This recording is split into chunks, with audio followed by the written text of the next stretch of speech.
नमस्कार साथियों, स्वागत है आप सभी का आप ही के अपने YouTube channel GK selection point Ramesh मुंड में। साथियों, प्राचीन भारतीय इतिहास के अंतर्गत हमारा टॉपिक चल रहा है गुप्त साम्राज्य, और आज इस टॉपिक के भाग 6 के अंतर्गत हम संपूर्ण रूप से बात करेंगे गुप्तकालीन साहित्य तथा साहित्यकार और गुप्तकालीन वैज्ञानिकों के बारे में। साथियों, अगर वीडियो पसंद आए तो इसे लाइक कीजिए, अधिक से अधिक साथियों में शेयर कीजिए, और चैनल को सब्सक्राइब नहीं किया है तो सब्सक्राइब कर लें, बेल आइकन को दबा लें ताकि मेरे द्वारा नियमित रूप से प्रदर्शित किए जाने वाले वीडियोस के नोटिफिकेशन सबसे पहले आप तक पहुंच सकें। तो शुरू करते हैं आज की वीडियो, गुप्तकालीन साहित्यकार। सबसे पहले साथियों हम लेंगे वेरी इंपॉर्टेंट साहित्यकार हैं कालिदास। इनके संदर्भ में कई बार परीक्षाओं में प्रश्न पूछा जाता है। गुप्त काल में संस्कृत के महान विद्वान कालिदास ने 4 काव्य तथा 3 नाटकों की रचना की। देखिए साथियों, आपको यह चीज ध्यान में रखनी है कि कालिदास के द्वारा 4 काव्य ग्रंथ और 3 नाटकों की रचना की गई थी। तो पहले हम काव्यों की बात करेंगे। 4 काव्य कौन कौन से हैं? ऋतुसंहार, मेघदूत, रघुवंश और कुमार संभव। अब देखिए साथियों, इसमें भी थोड़ा सा गहरा प्रश्न आ जाएगा, तो आपसे इसमें पूछ सकता है कि कालिदास के द्वारा रचित खंड काव्य कौन सा है और महाकाव्य कौन से हैं। तो खंड काव्य तो हैं ऋतुसंहार और मेघदूत। इसके अलावा महाकाव्यों की श्रेणी में आता है रघुवंशम और कुमार संभव।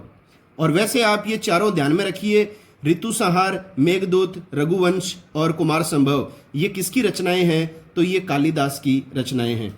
अब देखिए इन रचनाओं के बारे में जो है कई बार परीक्षाओं में अंदर से भी प्रश्न पूछ लिया जाता है। या तो आपको डायरेक्ट साहित्य ग्रंथ पूछा जाएगा कि ये साहित्य ग्रंथ किसके द्वारा लिखे गए हैं, तो कालिदास ने लिखे हैं, या इनके संदर्भ में देखिए और क्या प्रश्न बनते हैं। सबसे पहले अपन बात करेंगे ऋतुसंहार की। इस खंड काव्य को कालिदास की प्रथम रचना माना जाता है। तो ये इंपॉर्टेंट है कि कालिदास की प्रथम रचना किसे माना जाता है। हमेशा ध्यान में रखिए, ऋतुसंहार को कालिदास की प्रथम रचना माना जाता है, और यह 6 सर्गों का खंड काव्य है। तो ये कोई विशेष बात नहीं है, क्योंकि हिंदी साहित्य के जो विद्यार्थी होते हैं उन विद्यार्थियों को परीक्षाओं में ये बात पूछी जा सकती है कि कालिदास के द्वारा जो खंड काव्य लिखा गया है ऋतुसंहार, उसमें कुल कितने सर्गे हैं? तो 6 सर्गे हैं। पर आपको ये बात ध्यान में रखनी है कि कालिदास की प्रथम रचना कौन सी मानी जाती है, तो आप उत्तर करेंगे ऋतुसंहार। दूसरा है मेघदूत। ये सबसे ज्यादा परीक्षाओं में पूछी जाती है। कालिदास का सर्वाधिक प्रसिद्ध काव्य ग्रंथ है ये। अगर आपसे पूछ लिया जाए कालिदास का सर्वाधिक प्रसिद्ध काव्य ग्रंथ है, तो वो है मेघदूत। यह पूर्व मेघ व उत्तर मेघ में विभक्त है। तो ये मेघदूत जो ग्रंथ है ये पूर्व मेघ तथा उत्तर मेघ में विभाजित है। और इस मेघदूत जो ग्रंथ है इसमें यक्ष की वीरय गाथा का विवरण मिलता है। तो कालिदास के द्वारा रचित वह ग्रंथ जिसमें यक्ष की वीरह गाथा का विवरण मिलता है, तो वो है मेघदूत। अब देखिए साथियों, एक प्रश्न आता है, मेघदूत की जो रचना कालिदास ने की थी तो वो किस शासक के दरबार में की थी? तो ध्यान में रखिए अच्छी तरह, कालिदास ने मेघदूत की रचना वाकाटक वंश के नरेश परवरसेन द्वितीय के दरबार में की थी। तो वाकाटक नरेश थे, शासक थे परवरसेन द्वितीय, इनके दरबार में कालिदास ने मेघदूत काव्य ग्रंथ की रचना की थी। यह भी वेरी इंपॉर्टेंट क्वेश्चन है। अगला जो काव्य ग्रंथ है वो है रघुवंशम। रघुवंशम जो है वो कालिदास की काव्य रचनाओं में सर्वश्रेष्ठ है। देखिए साथियों, ये छोटी छोटी बातें ही परीक्षाओं में आती हैं। जैसे आपको पूछ ले कि कालिदास की प्रथम रचना कौन सी है, तो ऋतुसंहार है। सर्वाधिक प्रसिद्धि प्राप्त करता कौन सा ग्रंथ है, तो मेघदूत है। और काव्य रचनाओं में जो सर्वश्रेष्ठ माना जाता है वो है रघुवंशम। और संपूर्ण संस्कृत वाग्मय का सर्वश्रेष्ठ उदाहरण जो माना जाता है वो माना जाता है रघुवंशम ग्रंथ। अब देखिए साथियों, ये जो रघुवंशम जो ग्रंथ है ये 19 सर्गों का महाकाव्य है।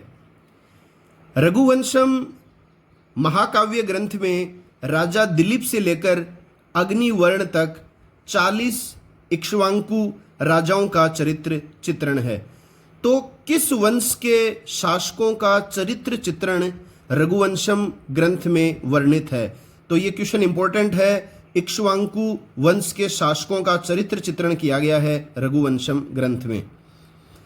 और देखिए, इस महाकाव्य ग्रंथ के प्रमुख नायक कौन कौन हैं? तो वो हैं दिलीप, रघु, अज, दशरथ और दशरथ के पुत्र राम। ये हैं इस महाकाव्य के प्रमुख नायक। अब देखिए साथियों, कालिदास का अंतिम काव्य वह अंतिम रचना कौन सी मानी जाती है? तो वो है रघुवंशम। और अगर आपको प्रथम रचना पूछ ली जाए तो आ जाएगा ऋतु संहार, और अंतिम रचना है रघुवंशम। और रघुवंश पर सर्वाधिक टीकाएं लिखी गई हैं। यह प्रश्न भी परीक्षाओं में आया हुआ है, कालिदास के द्वारा रचित वह काव्य ग्रंथ जिसकी सर्वाधिक टीकाएं मिलती हैं। तो सर्वाधिक टीकाएं मिलती हैं रघुवंशम की। चौथा काव्य ग्रंथ है कुमार संभव, कालिदास का दूसरा महाकाव्य है। आप सभी जानते हैं दो महाकाव्य कौन कौन से हैं? तो एक तो रघुवंशम है और एक कुमार संभव। इसमें 17 सर्गे हैं, और रघुवंशम जो काव्य महाकाव्य ग्रंथ है उसमें कितने सर्गे थे? तो उसमें थे 19 सर्गे, इसमें है 17। अब देखिए, कुमार संभव जो महाकाव्य है ये किससे संबंधित है? इसमें शिव पार्वती के पुत्र कुमार, जिसका अन्य नाम है कार्तिकेय, के जन्म की कथा का वर्णन मिलता है। तो अगर वाक्य के रूप में प्रश्न आ जाए कि कालिदास द्वारा रचित वह ग्रंथ जिसमें शिव पार्वती के पुत्र कुमार के जन्म की कथा का वर्णन है, तो वो है कुमार संभव। अब देखिए साथियों, इसके बाद में अपन बात करेंगे, अपन ने 4 काव्य ग्रंथों की बात कर ली, अब बात करेंगे कालिदास के द्वारा लिखे गए 3 नाटकों की। सबसे पहला है मालविका अग्निमित्रम। मालविका अग्निमित्रम जो है ये कालिदास की प्रथम नाट्य रचना मानी जाती है। तो कालिदास के द्वारा रचित पहला जो नाटक है वो कौन सा है? मालविका अग्निमित्रम। और आपको अच्छी तरह पता है प्रथम काव्य रचना कौन सी है? तो आप बता देंगे ऋतु संहार। और सबसे प्रसिद्ध काव्य रचना कौन सी है कालिदास की? तो आप बता देंगे मेघदूत। और सर्वश्रेष्ठ की बात करें तो उत्तर आ जाएगा, सर्वश्रेष्ठ काव्य रचना कौन सी है कालिदास की? तो आ जाएगा रघुवंशम। अब देखिए, मालविका अग्निमित्र जो नाटक है ये 5 अंकों में या 5 अंकीय नाटक है। इसमें शुंग शासक, अग्निमित्र और मालविका की परिणय कथा का वर्णन मिलता है। तो ये चीज आपको विशेष ध्यान में रखनी है कि अग्निमित्र और मालविका की परिणय कथा का उल्लेख किस नाटक में मिलता है? तो मालविका अग्निमित्रम में। इसके बाद में दूसरा जो इनका नाटक है वो है विक्रमोर्वशीय। ये क्या है? पुरूरवा व उर्वशी की परिणय कथा पर आधारित है जो 5 अंकों में है। तो मालविका अग्निमित्र भी 5 अंकों में रचित नाटक है और विक्रमोर्वशीय भी 5 अंकों में वर्णित नाटक है। मालविका अग्निमित्र में जो है वो शुंग शासक अग्निमित्र और मालविका की प्रेम कथा का उल्लेख है, और विक्रमोर्वशीय में जो है वो पुरूरवा व उर्वशी की परिणय कथा का उल्लेख मिलता है। तीसरा है, मोस्ट इंपॉर्टेंट है नाटक अभिज्ञान शकुंतलम। यह नाटक कालिदास की सर्वश्रेष्ठ कृति माना जाता है। देखिए साथियों, ये है कालिदास की सर्वश्रेष्ठ कृति, नाटकों के संदर्भ में है ये सर्वश्रेष्ठ। और अगर काव्य ग्रंथों के बारे में पूछा जाए तो प्रथम महाकाव्य जो था रघुवंशम वो है सर्वश्रेष्ठ काव्य रचना। तो ये जो नाटक है अभिज्ञान शकुंतलम ये कालिदास की सर्वश्रेष्ठ कृति माना जाता है। इसका कथानक महाभारत के प्रसिद्ध शाकुंतलोपाख्यान पर आधारित है। तो शकुंतलो व्याख्यान पर आधारित जो नाटक है वो है अभिज्ञान शकुंतलम। महाभारत की ही एक कड़ी है ये जो नाटक है ये 7 अंकों में हस्तिनापुर के राजा दुष्यंत तथा कणव ऋषि की पालिता पुत्री शकुंतला के संयोग व वियोग का वर्णन करता है। तो हस्तिनापुर के राजा दुष्यंत और कणव ऋषि की पालिता पुत्री थी शकुंतला, इन दोनों के संयोग और वियोग का वर्णन करने वाला नाटक है अभिज्ञान शकुंतलम। और कालिदास का तीसरा और अंतिम नाटक जो माना जाता है वो कौन सा माना जाता है? अभिज्ञान शकुंतलम। अब देखिए साथियों, हमने काव्य ग्रंथ पढ़ लिए हैं चारों। इसके अलावा तीनों कालिदास के द्वारा रचित नाटक भी पढ़ लिए हैं। इसके अलावा एक और रचना है जो कालिदास की मानी जाती है, हालांकि उसके संदर्भ में प्रामाणिकता अभी तक हमारे सामने उपस्थित नहीं हुई है, लेकिन फिर भी आप याद रखिए एग्जाम पॉइंट ऑफ व्यू से। क्षेमेंद्र जो हैं साहित्यकार, इन्होंने ग्रंथ लिखा है व्रत कथा मंजीरी। ये तो वैसे भी इम्पोर्टेंट है कि व्रत कथा मंजीरी किसकी रचना है, तो आप बताते हैं क्षेमेंद्र की। तो इन्होंने अपनी रचना व्रत कथा मंजीरी में कालिदास की एक अन्य रचना कुंतलेश्वर दोत्यम का एक श्लोक उद्धृत किया है। मतलब व्रत कथा मंजरी जो क्षेमेंद्र ने रचना की है उसमें इन्होंने कालिदास की एक और रचना का उल्लेख किया है जिसका नाम है कुंतलेश्वर दोत्यम, किंतु यह ग्रंथ अभी तक प्राप्त नहीं हुआ है। अब देखिए साथियों, थोड़े से पॉइंट्स हैं दो तीन जो परीक्षाओं में कथनों के रूप में पूछे जाते हैं, आप अच्छी तरह अपनी स्मृति में इनको रखिए। पहला है, गुप्तकालीन नाटक मुख्यतया प्रेम प्रधान व सुखांत होते थे। मतलब गुप्त काल में जितने भी नाटकों की रचना हुई वो मुख्य रूप से प्रेम प्रधान थे और सुख देने वाले सुखांत होते थे। ये ध्यान में रखना है आपको।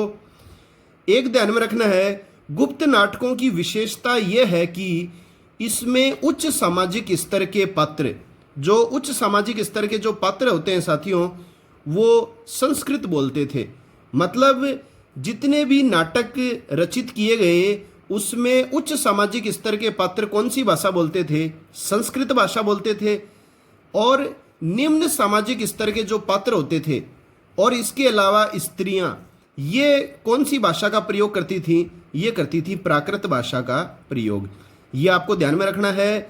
ये गुप्त नाटकों की प्रमुख विशेषता है कि उच्च सामाजिक स्तर के पात्र संस्कृत बोलते थे और महिलाएं तथा निम्न सामाजिक स्तर के जो पात्र थे वो कौन सी भाषा का प्रयोग करते थे? प्राकृत भाषा का।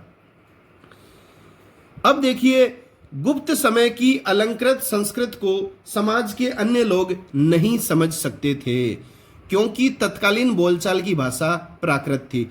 तो गुप्तकालीन सामान्य जो भाषा जो प्रयोग में ली जाती थी गुप्त काल में, वो कौन सी भाषा बताएंगे आप? प्राकृत भाषा ही बताएंगे, क्योंकि आम जन जो जिस भाषा में अपनी अभिव्यक्ति देता था वो है प्राकृत भाषा। क्योंकि संस्कृत जो थी वो हर व्यक्ति के समझ की बस की बात नहीं थी, इस वजह से तत्कालीन गुप्त साम्राज्य में बोलचाल की भाषा प्राकृत थी। अब कालिदास के बाद में हम बात करेंगे साथियों साहित्यकार शूद्रक की। इसके संदर्भ में भी प्रश्न निश्चित रूप से परीक्षाओं में आता है। गुप्तकालीन नाटककार शूद्रक ने प्रसिद्ध नाटक लिखा है मृच्छकटिगम। आपने सुना भी होगा, कई बार परीक्षाओं में रिपीट होता है ये मृच्छकटिगम नाटक। इस मृच्छकटिगम का शाब्दिक अर्थ भी परीक्षाओं में पूछा जाता है। इसका शाब्दिक अर्थ होता है मिट्टी की गाड़ी। ये किस प्रवृत्ति का नाटक है? देखिए साथियों, हमने अभी बात किया कि गुप्तकालीन नाटक जो हैं वो प्रेम प्रधान व सुखांत होते थे, लेकिन मृच्छकटिगम जो नाटक है ये दुखांत नाटक है। दुख की स्थिति को अभिव्यक्त करने वाला नाटक है मृच्छकटिगम। और इसी मृच्छकटिगम नाटक के साथ ही जो है वो दुखांत नाटकों की प्रवृत्ति का विकास प्रारंभ हुआ था। अब देखिए, इसके बारे में एक विशेष बात आपको ध्यान में रखनी है जो प्रश्न के रूप में पूछा जाता है कि प्रथम बार संस्कृत में राज परिवार को छोड़कर समाज के मध्यम वर्ग के लोगों को अपना पात्र बनाया। मतलब राज परिवार के सदस्यों को ही संस्कृत बोलने का अधिकार था, ये हम पढ़ चुके हैं। उच्च सामाजिक स्तर के लोग संस्कृत बोलते थे, लेकिन इस नाटक में जो है वो समाज के मध्यम वर्ग के लोगों ने जो है वो भी कौन सी भाषा का प्रयोग किया है नाटक में? तो वो संस्कृत भाषा का प्रयोग किया है। तो ये आपको ध्यान में रखना है। और ये जो मृच्छकटिगम जो नाटक है इसका विषय क्या है? तो विषय है ब्राह्मण थे चारुदत्त तथा उज्जैनी की प्रसिद्ध गणिका थी वसंत सेना। तो चारुदत्त और वसंत सेना की प्रेम कहानी को अभिव्यक्त किया गया है मृच्छकटिकम नाटक में। और जो मृच्छकटिकम नाटक है ये सार्वभौम आकर्षक नाटक माना जाता है। इसके बाद में अपन बात करेंगे तीसरे साहित्यकार भास। लौकिक संस्कृति के प्रथम साहित्यकार माने जाते हैं भास। तो ये सीधा सा प्रश्न है कि लौकिक संस्कृत के प्रथम साहित्यकार कौन माने जाते हैं? तो कौन माने जाते हैं लौकिक संस्कृत के प्रथम साहित्यकार? वो हैं भास।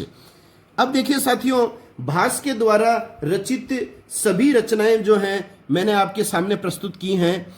इसके अंदर 3-4 रचनाएं हैं जो परीक्षाओं में मोस्ट इंपॉर्टेंट पूछी जाती हैं, वो मैं आपके सामने विशेष चिन्ह कर रहा हूं। सबसे पहला है स्वप्न वासवदत्ता। ये वेरी इंपॉर्टेंट है, सबसे ज्यादा परीक्षाओं में पूछा जाता है। भारत का सर्वाधिक प्रसिद्ध नाटक माना जाता है स्वप्न वासवदत्ता। कौन है इसके रचयिता? इसके रचयिता हैं भास। दूसरा है प्रतिज्ञा योगंधरायण। प्रतिज्ञा योगंधरायण ये भी परीक्षाओं में आता है, ये भी भास की रचना है। ये दो आप विशेष ध्यान में रखिए। इसके अलावा देखिए साथियों, कई बार जैसे प्रश्न आ जाता है निम्नलिखित में से कौन सी भास की रचना है या नहीं है, तो आप ये सारे के सारी रचनाओं के नाम याद कर लीजिए अगर आप परीक्षा की दृष्टि से बिल्कुल सुरक्षित होना चाहते हैं। पहला और दूसरा तो मोस्ट इंपॉर्टेंट है ही है, परीक्षाओं में आता है। इसके अलावा है प्रतिभा, अभिषेक, पणरात्र, कर्णभार, दूतवाक्य, चारुदत्ता, उरुभंग, बालचरित।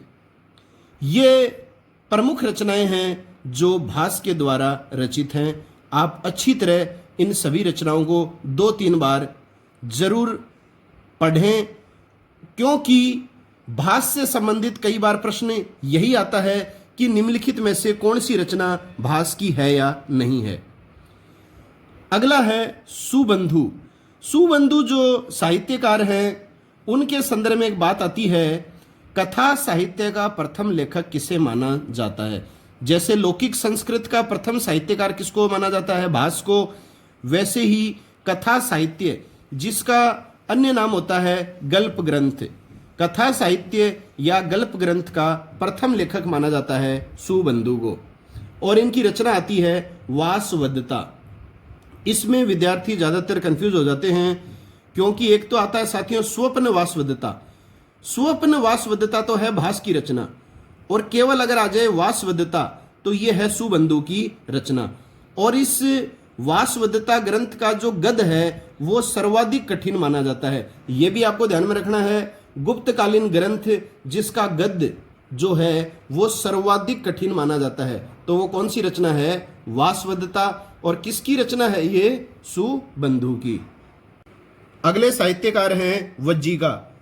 वज्जिका के द्वारा साथियों नाटक लिखा गया था कीर्ति कौमुदी। ये भी इंपॉर्टेंट, आप ध्यान में रखिए।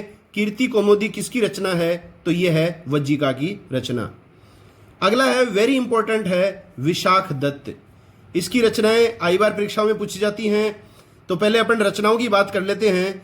एक तो है मुद्रा राक्षस। यह आपने बहुत बार पहले पढ़ा भी होगा, मौर्य काल के जो वीडियोज डाले थे मैंने उसमें कई बार जिक्र हुआ है इसका। इसके अलावा विशाखा दत्त ने एक और ग्रंथ लिखा है देवी चंद्र गुप्तम, और एक लिखा है साथियों अभिसारिका वंचित। ज्यादातर जो हैं विद्यार्थियों को इसकी जानकारी नहीं होती है। अगर आपको जानकारी है तो बहुत अच्छी बात है। आप ये तीनों जो रचनाएं हैं वो याद रखिए विशाख दत्त की। मुद्रा राक्षस मोस्ट इंपॉर्टेंट है। इसके अलावा देवी चंद्र गुप्तम परीक्षाओं में पूछा जा चुका है पहले भी। और एक और ग्रंथ इन्होंने लिखा है अभिसारिका वंचित, ये भी आप ध्यान में रखिए, विशाख दत्त की रचना है ये। अब देखिए मुद्रा राक्षस के संदर्भ में जो बात आती है कि भारत का प्रथम जासूसी नाटक है मुद्रा राक्षस, और ये पूर्णतया जो है वो राजनीतिक नाटक है, पॉलिटिकल ड्रामा है ये मुद्रा राक्षस। इसके अलावा संस्कृत का एकमात्र नाटक जो नायिका विहीन है, ये भी प्रश्न परीक्षाओं में आ चुका है कि संस्कृत का एकमात्र नाटक जिसमें नायिका नहीं है, नायिका विहीन है, तो वो कौन सा है? मुद्रा राक्षस। दूसरा है देवी चंद्रगुप्तम। इसमें रामगुप्त के विषय में जानकारी मिलती है। तो रामगुप्त के विषय में जानकारी प्रदान करने वाला जो विशाखा दत्त का जो ग्रंथ है वो है देवी चंद्र गुप्तम। और विशाखदत्त की एक अन्य रचना का नाम आप याद रखिए निश्चित रूप से, अभिसारिका वंचित। अगले साहित्यकार हैं विष्णु शर्मा। वेरी इंपॉर्टेंट है विष्णु शर्मा, आप सभी जानते होंगे। एक तो विष्णु गुप्त था जिसको अपन चाणक्य या कौटिल्य कहते हैं, ये वो नहीं है, ये अलग हैं, ये हैं विष्णु शर्मा। 3री शताब्दी ईसा पूर्व में पंडित विष्णु शर्मा ने 5 भागों में संस्कृत भाषा में पशु पक्षियों की कहानियों को आधार बनाकर पंचतंत्र की रचना की। तो संस्कृत भाषा में पशु पक्षियों की कहानियों को आधार बनाकर विष्णु शर्मा ने कौन सा ग्रंथ लिखा है? तो वेरी इंपॉर्टेंट है पंचतंत्र। तो पंचतंत्र साथियों इसको इसीलिए कहा जाता है क्योंकि 5 भागों में ये बंटा हुआ है, इसलिए इसको कहा गया है पंचतंत्र। और पशु पक्षियों की कहानियों को आधार बनाकर ये ग्रंथ जो है वो लिखा गया है पंचतंत्र। इसके बारे में कुछ जानकारियां और लेते हैं अपन। सभी जानकारियां परीक्षाओं की दृष्टि से इंपॉर्टेंट हैं। संस्कृत नीति कथाओं में पंचतंत्र का पहला स्थान माना जाता है। मतलब संस्कृत नीति कथाओं में प्रथम स्थान किसे प्राप्त है? तो वो है पंचतंत्र को। अब देखिए साथियों, पंचतंत्र के 5 भाग कौन कौन से हैं? आपको परीक्षाओं में ये प्रश्न निश्चित रूप से पहले पूछा भी जा चुका है, ऐसी बात नहीं है। और ये सारे के सारे भागों के नाम आपको 1-2 बार अगर आप पढ़ लोगे तो जाहिर सी बात है ऑप्शन सामने आने पर आप सही उत्तर भी कर देंगे। तो 5 भाग हैं। इसका पहला है मित्र भेद। ये तो मैंने इनका तात्पर्य लिख दिया है, तात्पर्य आप याद करना चाहें तो कर सकते हैं, बाकी इनका नाम तो आपको 5 याद करने ही करने हैं। मित्र भेद का मतलब है मित्रों में मनमुटाव व अलगाव। दूसरा है मित्र लाभ या मित्र संप्राप्ति। इसका मतलब होता है मित्र प्राप्ति व इसके लाभ। तीसरा है काकोलूकियम। काकोलूकियम का तात्पर्य है साथियों कौवे एवं उल्लुओं की कथा। चौथा है लब्ध प्रणाश। लब्ध प्रणाश का मतलब होता है मृत्यु या विनाश के आने पर यदि जान पर आ बने तो क्या। और 5वां भाग है इसका अपरीक्षित कारक। अपरीक्षित कारक का मतलब क्या है? जिसको परखा नहीं गया हो उसे करने से पहले सावधान रहें, हड़बड़ी में कोई कदम न उठाएं। तो मित्र भेद, मित्र लाभ, काकोलूकियम, लब्ध प्रणाश और अपरीक्षित कारक, ये पंचतंत्र के 5 भाग माने जाते हैं। अब देखिए साथियों, 15वीं शताब्दी में फारसी भाषा में पंचतंत्र का अनुवाद अनवारे सुहेली शीर्षक से मुल्ला हुसैन वाइज काशिफी ने किया। ये प्रश्न भी कई बार पूछा जाता है कि पंचतंत्र जो ग्रंथ है ये आपको पता है संस्कृत भाषा में लिखा था विष्णु शर्मा ने, तो इसको संस्कृत से फारसी में किसने अनुवाद किया? तो फारसी में अनुवाद किया गया था 15वीं शताब्दी में मुल्ला हुसैन वाइज काशिफी ने। कई बार परीक्षाओं में प्रश्न आ चुका है। और मुल्ला हुसैन वाइज काशिफी जिन्होंने पंचतंत्र का फारसी में अनुवाद किया, तो इस ग्रंथ का नाम क्या रखा गया? तो पंचतंत्र को नाम दिया इन्होंने अनवारे सुहेली। तो सीधा प्रश्न आता है अनवारे सुहेली के रचयिता कौन है? तो मुल्ला हुसैन वाइज काशिफी। इसके अलावा देखिए साथियों, एक प्रश्न और भी आता है जो मुगल काल के संदर्भ में है। अबुल फजल ने अकबर के काल में पंचतंत्र का फारसी में अनुवाद आयरे दानिश नाम से किया। यह भी कई बार आता है। एक तो अनवारे सुहेली के नाम से किसने किया? मुल्ला हुसैन वाइज काशिफी ने किया। अगर प्रश्न आ जाए पंचतंत्र का फारसी में अनुवाद आयरे दानिश के नाम से किसने किया? तो ये अकबर के काल में किया था अबुल फजल ने। अब देखिए साथियों, पंचतंत्र जो ग्रंथ है इसके संदर्भ में एक प्रश्न ये भी आता है कि पंचतंत्र ग्रंथ कौन से ग्रंथ की रचना का आधार बना? मतलब इसी ग्रंथ को आधार बनाकर, पंचतंत्र ग्रंथ को आधार बनाकर आगे एक ग्रंथ और लिखा गया था, हितोपदेश। हितोपदेश ग्रंथ भी परीक्षाओं में पूछा जाता है। पंडित नारायण के द्वारा यह ग्रंथ लिखा गया है, हितोपदेश। हितोपदेश ग्रंथ किसने लिखा है? तो पंडित नारायण के द्वारा लिखा गया है। अब देखिए साथियों, एक मोस्ट इंपॉर्टेंट है कलीला दमना। यह एक रूपात्मक कहानी है जिसमें एक ब्राह्मण राजपुत्रों को जानवरों के प्रतीक स्वरूप उपदेशात्मक कहानियां सुनाता है। तो ये प्रश्न भी आया हुआ है कि कलीला दमना का संबंध किस ग्रंथ से है, तो इसका संबंध जो है वो पंचतंत्र ग्रंथ से है। इसमें रूपात्मक कहानी है जिसमें एक ब्राह्मण जो है वो राजा के पुत्रों को जानवरों के प्रतीक स्वरूप क्या सुना रहा है, उपदेशात्मक कहानियां सुना रहा है। अगले साहित्यकार हैं भारवी। भारवी की रचना मोस्ट इंपॉर्टेंट है क्योंकि साथियों जितने भी साहित्यिक ग्रंथ हैं ये परीक्षाओं में पूछे जा चुके हैं और इन्हीं में से ही प्रश्न आपकी परीक्षा में आएगा, ये निश्चित है। तो भारवी की रचना है किरातार्जुनीयम। तो किरातार्जुनीयम जो रचना है वो किसकी है, भारवी की है। और एक प्रश्न आता है अलंकृत काव्य शैली का जन्मदाता किसे माना जाता है, तो ये माना जाता है भारवी को। अलंकृत काव्य शैली का जन्मदाता किसे माना जाता है, भारवी को। इसके बाद में है दंडिन। दंडिन की देखिए रचनाएं आपको ध्यान में रखनी है। दश कुमार चरित कई बार परीक्षाओं में आता है, आपने पढ़ भी रखा होगा, आप अच्छी तरह ध्यान में रखिए। दश कुमार चरित किसकी रचना है, दंडिन की रचना है। इसके अलावा एक इनकी रचना है काव्य दर्शन। काव्य दर्शन आपको विशेष रूप से ध्यान में रखना है, इसका दूसरा नाम भी आ जाता है परीक्षाओं में काव्यादर्श। तो काव्य दर्शन या काव्यादर्श ये किसकी रचना है, दंडिन की है। इसके अलावा वेरी इंपॉर्टेंट है दश कुमार चरित जो दंडिन की प्रसिद्ध रचना है। अगले साहित्यकार हैं वत्स भट्टी। वत्स भट्टी ने जो है साथियों काव्य ग्रंथ लिखा है भट्टी काव्य। आप ध्यान में रख लेना, भट्टी के नाम से ही है वत्स भट्टी। वत्स भट्टी ने कौन से काव्य ग्रंथ की रचना की है, तो वो है भट्टी काव्य, या कई बार इसका ही काव्य ग्रंथ का दूसरा नाम आ जाता है रावण वध। तो भट्टी काव्य आ जाए या रावण वध आ जाए, एक ही बात है, किसकी रचना है, वत्स भट्टी की रचना है। अगले साहित्यकार हैं भर्तृहरि। भर्तृहरि की रचनाएं वेरी इंपॉर्टेंट हैं, आई बार परीक्षाओं में पूछी जाती हैं। इसमें सबसे इंपॉर्टेंट है नीति शतक। याद रखिए अच्छी तरह, नीति शतक जो है वो किसकी रचना है, भर्तृहरि की है। इसके अलावा श्रृंगार शतक, नीति शतक, श्रृंगार शतक और वाक्य पद्य। वाक्य पद्य जो है इस रचना पर पतंजलि के महाभाष्य पर टीका। पतंजलि के महाभाष्य पर भर्तृहरि ने जो टीका लिखा है उसका नाम है वाक्य पद्य। यह आपको ध्यान में रखना है कि पतंजलि के महाभाष्य पर भर्तृहरि के द्वारा लिखा गया जो टीका है उसका नाम क्या है, वाक्य पद्य। इसके अलावा नीति शतक जो है वो आपको विशेष रूप से ध्यान में रखनी है, भर्तृहरि की रचना। अगला है अमर सिंह। अमर सिंह की रचनाओं में देखिए आपको ये दो रचनाएं आप ध्यान में रख लीजिए, पर्याप्त हैं। एक तो है अमरकोश, आई बार परीक्षाओं में आता है ये प्रश्न। इसके अलावा नाम लिंगानुशासन, नाम लिंगानुशासन भी अमर सिंह की रचना है। इसके संदर्भ में प्रश्न आता है संस्कृत में उपलब्ध होने वाला सबसे प्राचीन कोश किसे माना जाता है, तो संस्कृत में उपलब्ध होने वाला सबसे प्राचीन कोश है नाम लिंगानुशासन जो अमर सिंह की रचना है।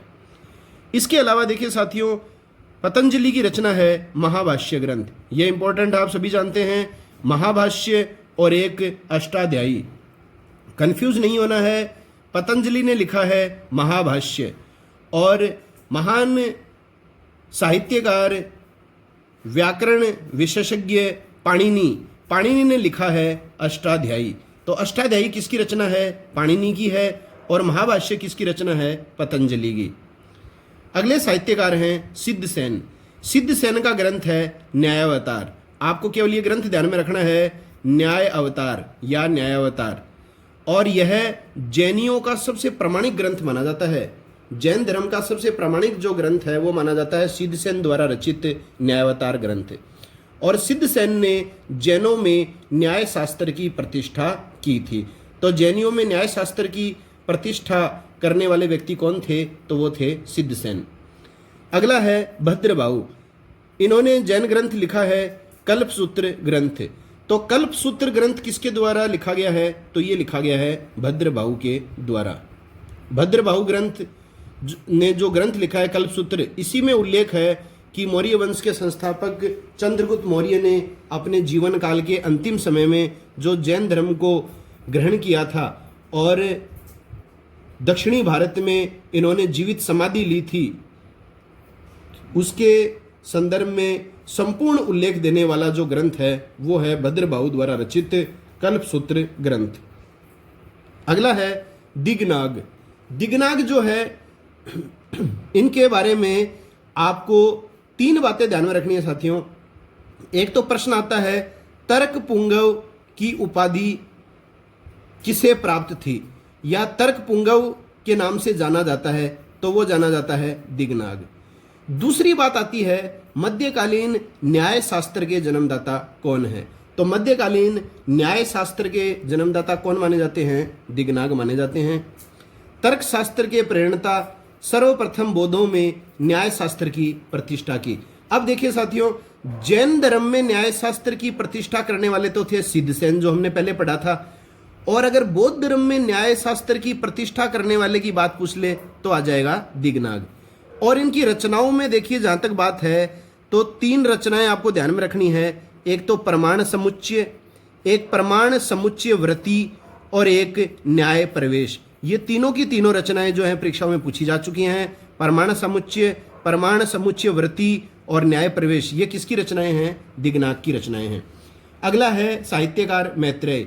मैत्रेय ने कौन सा ग्रंथ लिखा है, सूत्रालंकार। सूत्रालंकार ग्रंथ के रचयिता कौन है, मैत्रेय हैं।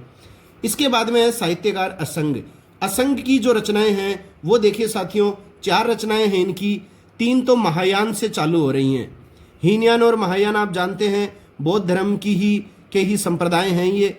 तो असंग की रचना है महायान सूत्रालंकार।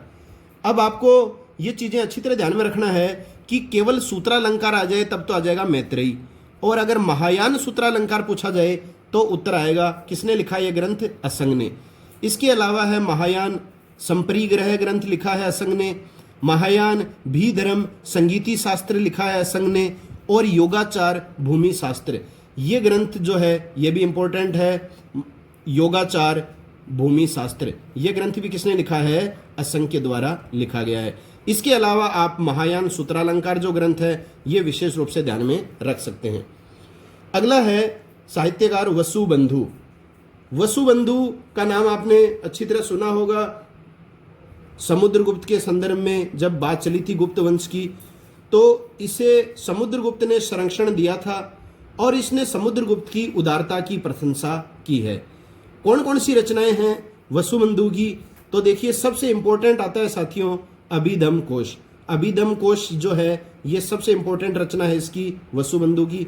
इसके अलावा विशतिका और परमार्थ सप्तशती, विशतिका और परमार्थ सप्तशती ये दोनों रचनाएं भी आप ध्यान में रखिए। ये भी किसकी रचनाएं हैं, वसुबंधु की हैं। अगली रचना है सांख्य सूत्र।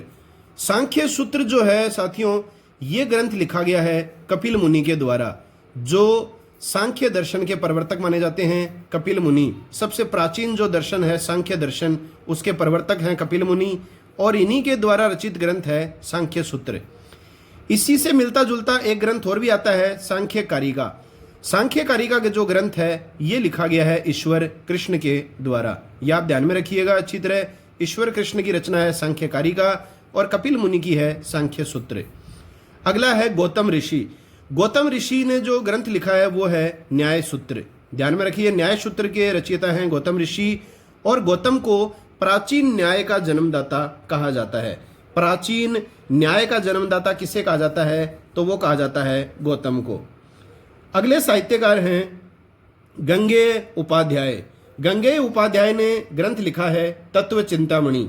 यह अच्छी तरह ध्यान में कर लेना, यह प्रश्न भी परीक्षाओं में पूछा जाता है। तत्व चिंतामणि ग्रंथ किसने लिखा है, तो यह लिखा है गंगेय उपाध्याय ने।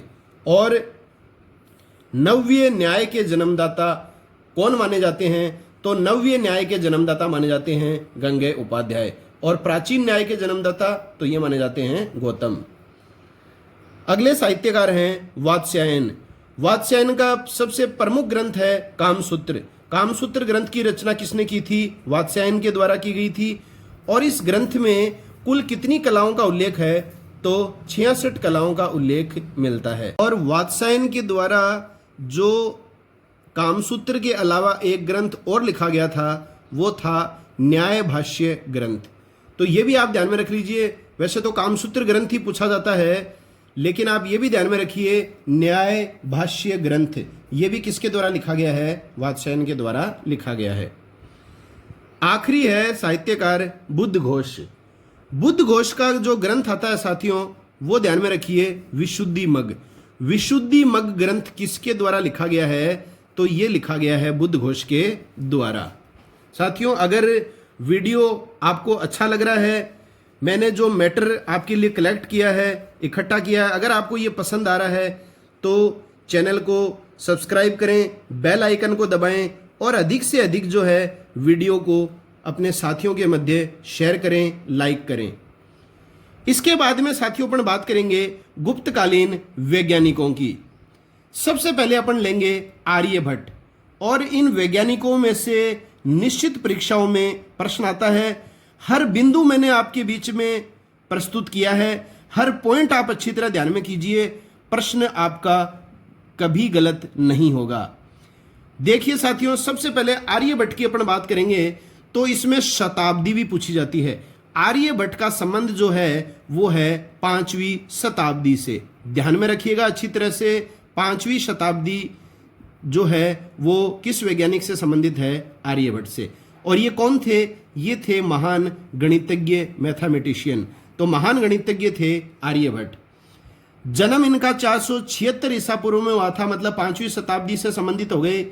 और जन्म कहाँ हुआ था? मगध के पाटलिपुत्र स्थान पर। और उस समय पाटलिपुत्र का जो नाम था वो था कुसुमपुर। ये पाटलिपुत्र का प्राचीन नाम है वैसे, कुसुमपुर। तो जैसे ऑप्शनों में ये भी आया हुआ है कई बार कि कुसुमपुर, इसी वजह से मैंने पाटलिपुत्र के साथ में आपके सामने नाम रखा है कुसुमपुर। तो मगध में पाटलिपुत्र या कुसुमपुर स्थान पर आर्यभट्ट का जन्म हुआ था। हालांकि कुछ विद्वान जो है इनका जन्म महाराष्ट्र के अशमक स्थान पर भी मानते हैं। तो ये एक तथ्य के रूप में आप ध्यान में रख लीजिए, कोई विशेष इंपॉर्टेंट नहीं है। अब जो अरब वासी हैं, अरब के जो लोग हैं, वो इनको अरजबर कहते थे। तो अरब वासियों के द्वारा जितना भी अरब साहित्य लिखा गया है अरबी भाषा में, उस अरबी भाषा के साहित्यों में आर्यभट्ट को किस नाम से जाना गया है? अरजबर। तो ये ध्यान में रखिए, आर्यभट्ट का ही अन्य नाम है जो अरब साहित्यकारों ने प्रयोग किया है, वो है अरजबर। अब देखिए इनकी उपलब्धियों की बात करेंगे, इसमें से प्रश्न बनेगा। पहला बिंदु है, इन्होंने शून्य व दशमलव पद्धति की खोज की। वेरी इंपॉर्टेंट है, शून्य और दशमलव पद्धति की खोज किसने की है? तो वो आर्यभट्ट ने की है। और गुप्त काल की सर्वश्रेष्ठ उपलब्धि मानी जाती है ये शून्य तथा दशमलव पद्धति की खोज।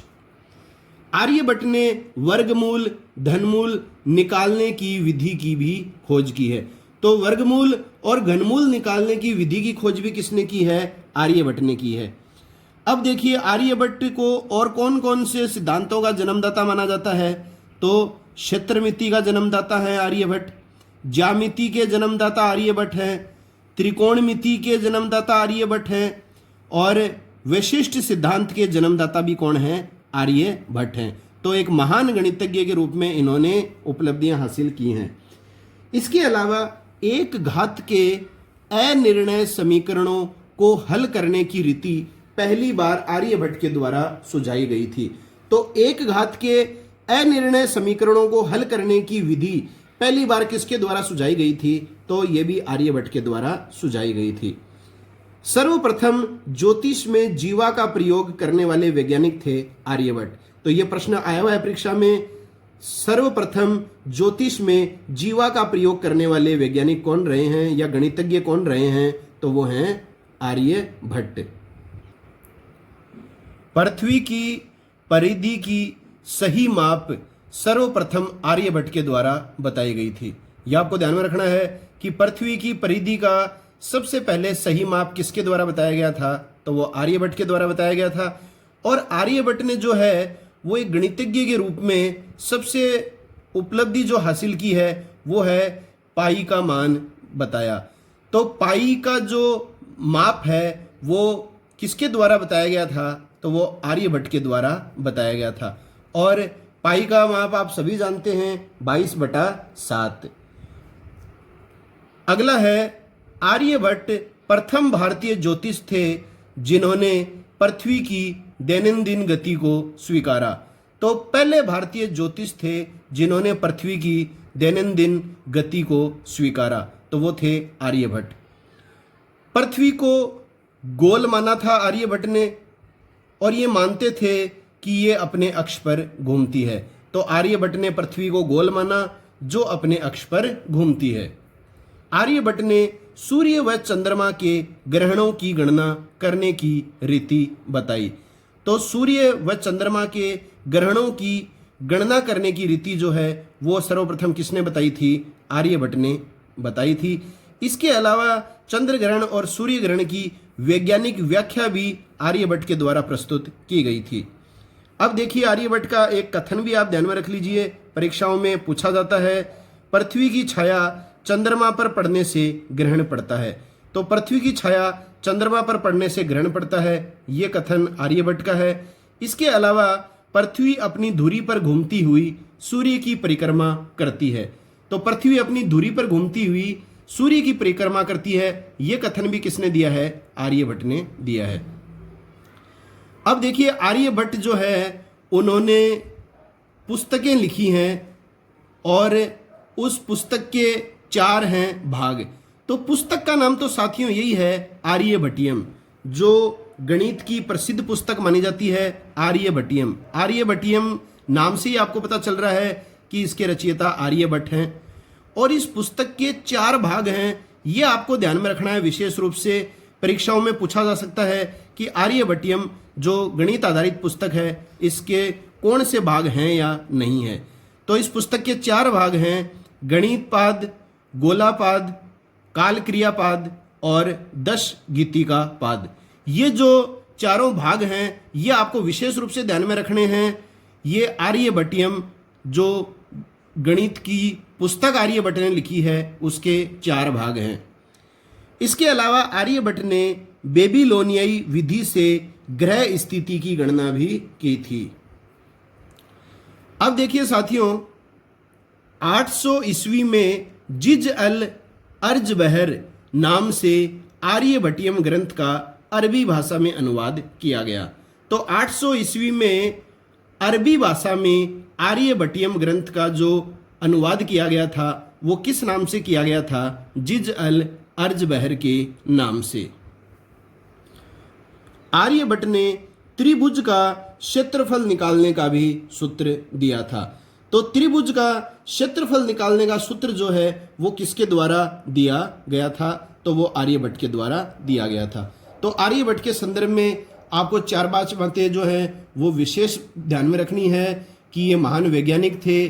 5वीं शताब्दी में इनका जन्म हुआ था। शून्य व दशमलव पद्धति की इन्होंने खोज की थी। इसके अलावा वर्गमूल और घनमूल निकालने की विधि भी इन्होंने खोजी।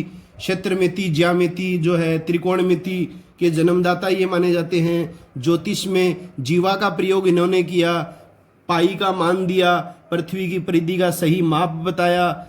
इसके अलावा पृथ्वी को इन्होंने गोल माना और कहा कि ये अपने अक्ष पर घूमती है। आर्यभट्टियम जो है इनका प्रमुख ग्रंथ है और इसके ये 4 भाग हैं। तो ये सारी की सारी चीज़ें आपको विशेष रूप से ध्यान में रखनी है साथियों। कोई भी प्रश्न आर्यभट्ट के संदर्भ में इनमें से पूछा जाएगा, बाहर प्रश्न आने की संभावना न के बराबर है। अगले वैज्ञानिक हैं वराहमिहिर। वराहमिहिर जो हैं ये मध्य प्रदेश में उज्जैन के समीप कपित स्थान, जिसे वर्तमान में कहा जाता है कायथ, से संबंधित रहे हैं। तो इसमें आपको केवल इतनी बात ध्यान में रखनी है कि जैसे आर्यभट्ट का संबंध जो है वो बिहार के पाटलिपुत्र स्थान से रहा है, वैसे ही वराहमिहिर जो वैज्ञानिक थे इनका संबंध रहा है मध्य प्रदेश के उज्जैन क्षेत्र से। इतना आगे तक आपसे हो सकता है न भी पूछा जाए, लेकिन फिर भी आप ध्यान में रखिए साथियों, मध्य प्रदेश में उज्जैन के समीप स्थान है कायथ। यहाँ पर इनका जन्म हुआ था 505 ईस्वी में और इन्होंने उज्जैन में रहकर पृथ्वी का देशांतर तैयार किया था। तो ये प्रश्न आता है वराहमिहिर ने किस स्थान पर पृथ्वी का देशांतर तैयार किया? तो वो है उज्जैन में।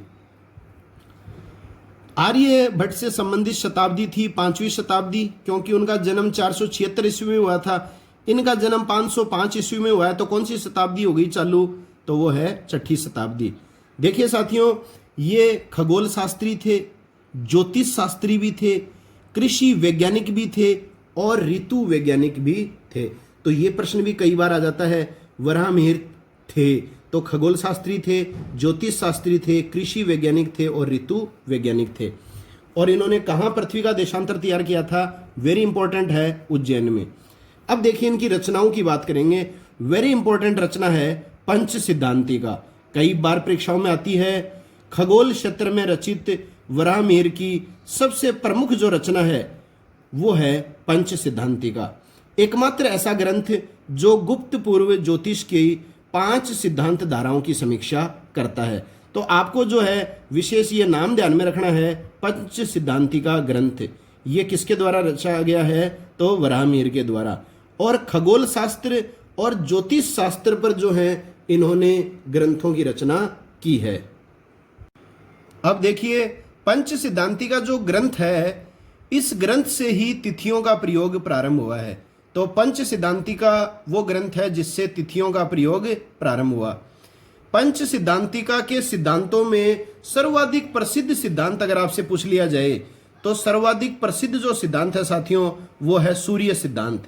याद रखिए अच्छी तरह, पंच सिद्धांतों में सबसे प्रमुख सिद्धांत कौन सा है? सूर्य सिद्धांत है, जो वर्तमान में उपलब्ध है। अब देखिए ये जो मैं आपको आंकड़े बता रहा हूं ये आपको विशेष ध्यान में रखने हैं। वर्तमान वैज्ञानिक युग में सूर्य का वर्षमान क्या है? तो वो है 365 दिन 6 घंटे 9 मिनट 10.8 सेकंड। और वराहमिहिर के सूर्य सिद्धांत के अनुसार ये मान कितना है, मान अंकित किया गया है?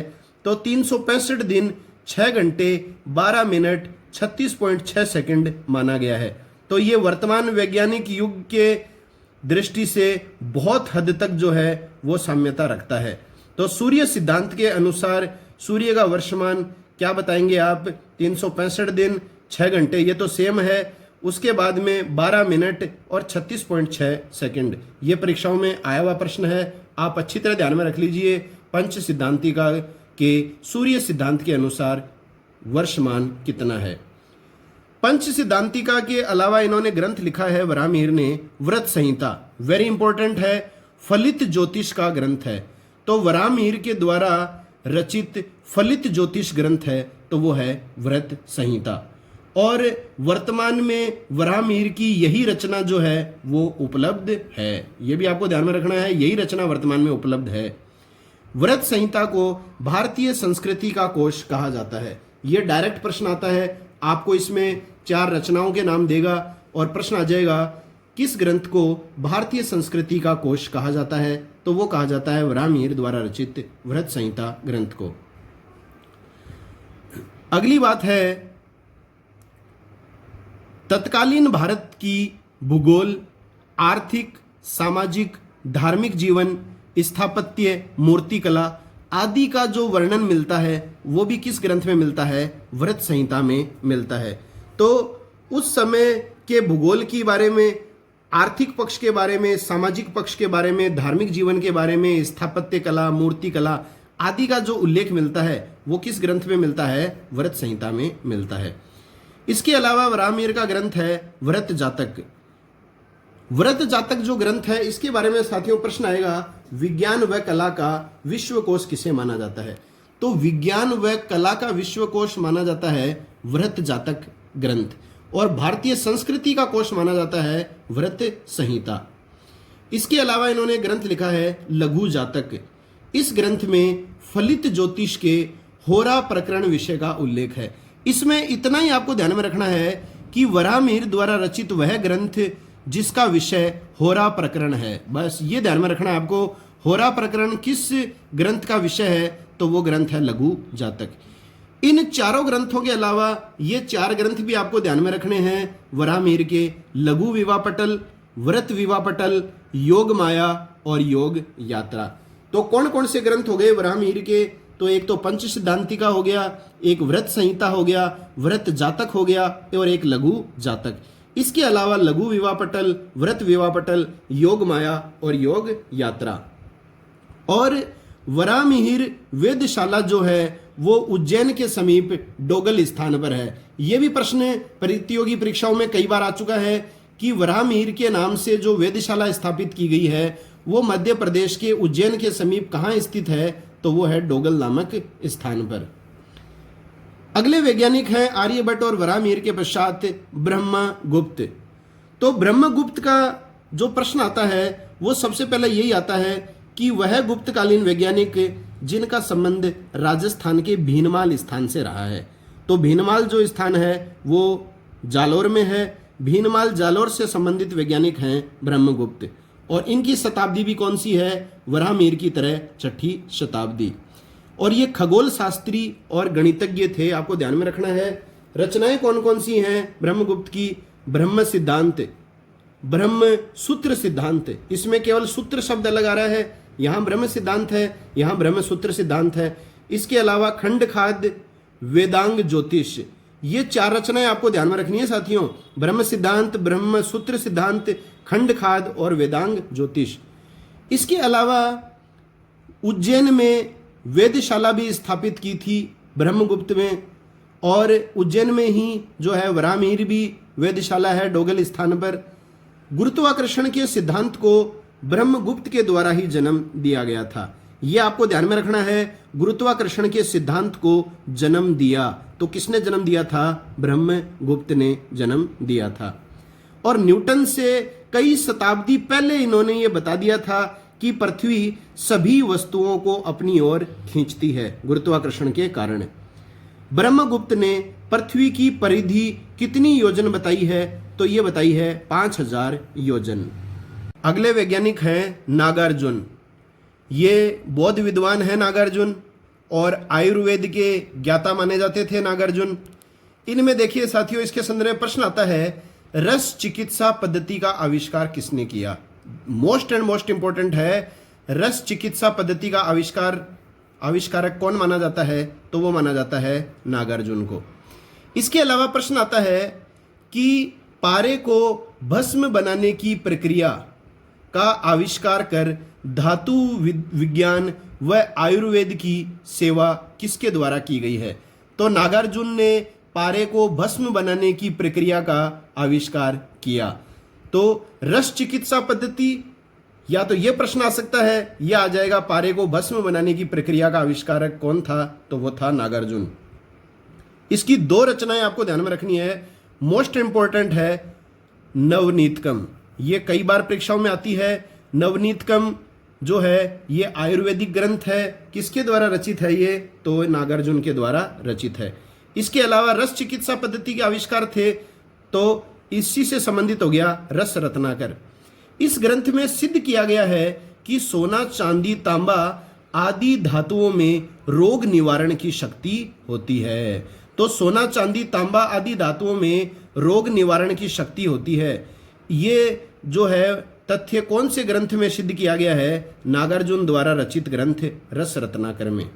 अगले वैज्ञानिक हैं भास्कर, जिन्हें कहा जाता है भास्कराचार्य प्रथम, क्योंकि भास्कराचार्य के नाम से 2 हुए हैं, तो ये आपको ध्यान में रखना है। भास्कराचार्य प्रथम ये खगोल विशेषज्ञ थे, और इन्होंने पृथ्वी का जो व्यास है, डायमीटर है, वो बताया है 7905 मील।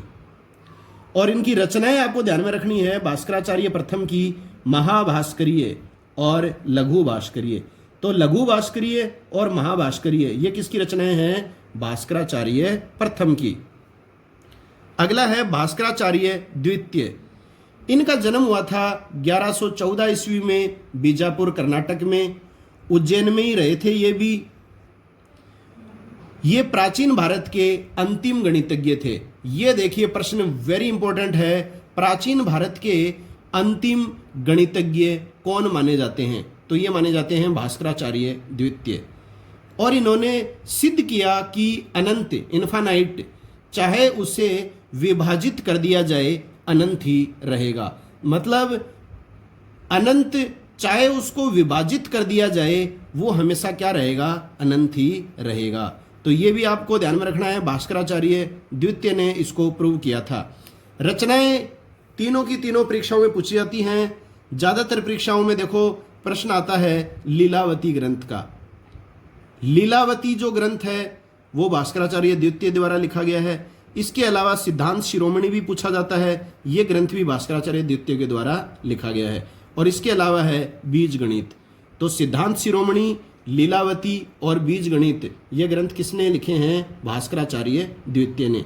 और भास्कराचार्य प्रथम ने लिखे हैं लघु भास्करीय और महाभास्करीय। और ये जो सिद्धांत हैं, सिद्धांत शिरोमणि जो ग्रंथ है, इस ग्रंथ में भास्कराचार्य द्वितीय ने यह प्रतिपादित किया था कि पृथ्वी गोल है। इसके अलावा जो है आर्यभट्ट ने भी पृथ्वी को कैसा माना है? गोल ही माना है।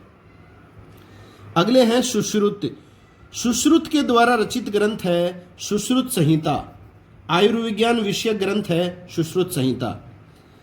अगला देखिए, बात करेंगे अपन पालकाप्य।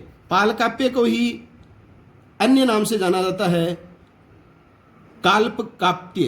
काल्पकाप्य तो वैसे परीक्षाओं में कम ही आता है, आप ये ध्यान में रखिए। पालकाप्य ये पशु चिकित्सक थे पालकाप्य, और इनकी रचना जो है वो परीक्षाओं में पूछी जा चुकी है। हस्त आयुर्वेद। हस्त आयुर्वेद का मतलब हाथियों की चिकित्सा। तो हस्त आयुर्वेद ग्रंथ की रचयिता कौन है? तो वो हैं पालकाप्य। अगला है वाग्भट्ट। वाग्भट्ट जो हैं, इन्होंने ग्रंथ लिखा है अष्टांग हृदय। यह भी परीक्षाओं में आ चुका है। अष्टांग हृदय किस वैज्ञानिक के द्वारा लिखा गया ग्रंथ है? तो वो है वाग्भट्ट के द्वारा। और लास्ट है धन्वंतरी। धन्वंतरी जो हैं, ये आयुर्वेद चिकित्सक थे। विशेष रूप से आपको ध्यान में रखना है, धन्वंतरी कौन थे? ये आयुर्वेद चिकित्सक थे। और आज की वीडियो का जो प्रश्न है वो इसी से संबंधित है। आपको बताना है वह गुप्त शासक जिसके दरबार की शोभा थे धन्वंतरी। तो किस गुप्त शासक के दरबार की शोभा धन्वंतरी थे? इसके अलावा वैशेषिक शाखा के अणु सिद्धांत का प्रतिपादन गुप्त काल में हुआ था। तो वैशेषिक शाखा के अणु सिद्धांत का प्रतिपादन किस काल में हुआ? गुप्त काल में। तो ये एक अलग तथ्य है। तो इसमें प्रश्न आता है अणु सिद्धांत का प्रतिपादन भारतीय इतिहास के किस युग में हुआ? तो ये हुआ था भारतीय इतिहास के स्वर्ण काल गुप्त काल में। तो साथियों, ये है आज अपनी वीडियो जिसमें हमने गुप्तकालीन साहित्य और साहित्यकारों के बारे में जाना, और गुप्तकालीन वैज्ञानिकों के बारे में हमने संपूर्ण जानकारियां प्राप्त की हैं। उनके द्वारा रचित ग्रंथों के बारे में पढ़ा, उन्होंने कौन कौन सी उपलब्धियां अर्जित की उसके बारे में हमने पढ़ा है। अगर आपको वीडियो पसंद आया है तो इसे लाइक कीजिए, ताकि मैं और अधिक आत्मविश्वास और मनोबल के साथ और अधिक जानकारियां आगे आने वाले वीडियोस में आपके सामने प्रस्तुत कर सकूं। अधिक से अधिक साथियों में इसे शेयर कीजिए, और चैनल को सब्सक्राइब नहीं किया है तो चैनल को सब्सक्राइब कर लें, बेल आइकन को दबा दें, ताकि मेरे द्वारा जारी सभी वीडियोस के नोटिफिकेशन सबसे पहले आप तक पहुंच सकें। तो मिलते हैं नए वीडियो के साथ, तब तक के लिए जय हिंद, जय भारत, वंदे मातरम।